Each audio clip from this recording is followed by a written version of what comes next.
अब बात मोटापे की, यानी ओबेसिटी की। हार्ट अटैक और मोटापे का सीधा संबंध है। अगर आपका वजन असामान्य है तो आपको सतर्क रहने की बेहद जरूरत है। हालांकि यह कहना कि क्या सभी मोटे लोग हार्ट अटैक के शिकार होते हैं, यह गलत होगा। लेकिन मोटापा हार्ट अटैक का सबसे बड़ा रिस्क फैक्टर माना जाता है। यह फैक्ट भी गलत नहीं है कि मोटे लोगों को हार्ट अटैक आने के चांसेस ज्यादा रहते हैं।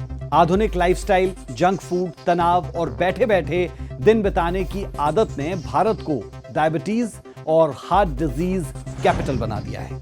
WHO की एक रिपोर्ट के मुताबिक दुनिया में मोटापे से हर साल 28 लाख से ज्यादा मौतें होती है, जिनमें से लाखों की वजह दिल की बीमारी बताई जाती है। भारत में 30% से ज्यादा लोग ओवरवेट या मोटापे के शिकार हैं।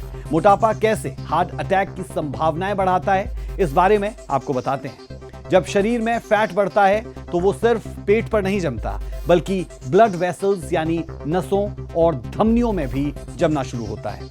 इससे दिल को साफ रख पाना बेहद मुश्किल होता है और साफ खून पहुंचने में रुकावट देखी जाती है। मोटे लोगों में अक्सर बीपी और LDL यानी खराब कोलेस्ट्रॉल ज्यादा होता है, जो सीधे दिल की बीमारियों की जड़ है। मोटापा टाइप 2 डायबिटीज का खतरा बढ़ाता है और डायबिटीज वाले लोगों में हार्ट अटैक की संभावना 2 गुनी से ज्यादा होती है। वजन बढ़ने से दिल को ज्यादा खून पंप करना पड़ता है, जिससे वो थकने लगता है और हार्ट फेलियर का खतरा बढ़ता है। देखिए, जेनेटिक फैक्टर्स तो कई बार हम नहीं बदल सकते, जिनको हम नॉन मॉडिफाइबल कहते हैं risk factor. Modifiable risk factor के ऊपर काम करना बहुत ज़्यादा ज़रूरी है और मॉडिफाइबल रिस्क फैक्टर आपकी जीवन शैली से संबंधित होते हैं, जिसमें सबसे पहले कि आपकी डायबिटीज़ अगर है तो उसको आप कंट्रोल करके रखें। प्री डायबिटीज़ है तो डायबिटीज़ ना होने दें। वज़न आपका कंट्रोल करके रखना है। इसके अलावा अगर हम बात करें, अगर आपको ब्लड प्रेशर है आपको उसको कंट्रोल करना है। स्मोकिंग एक बहुत बड़ा मेजर कारण माना जा रहा है यंग लोगों के अंदर हार्ट डिजीज का, तो अगर आप किसी भी तरह की स्मोकिंग करते हैं तो उसको आपको बिल्कुल बंद करना, अवॉइड करना है।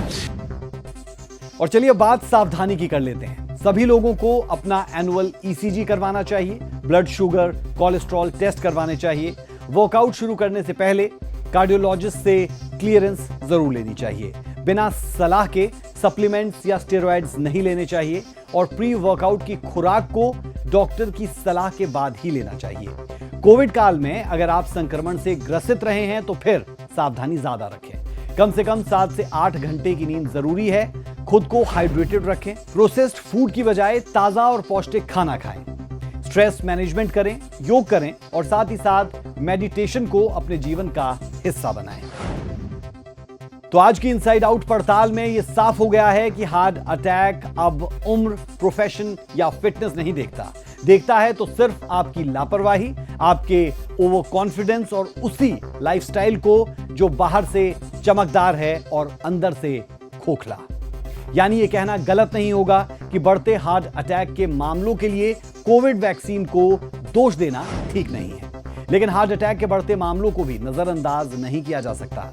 हमें अपने शरीर के सिग्नल्स को समझना होगा, फिटनेस को दिखावे से निकालकर रियल हेल्थ में बदलाव करना होगा।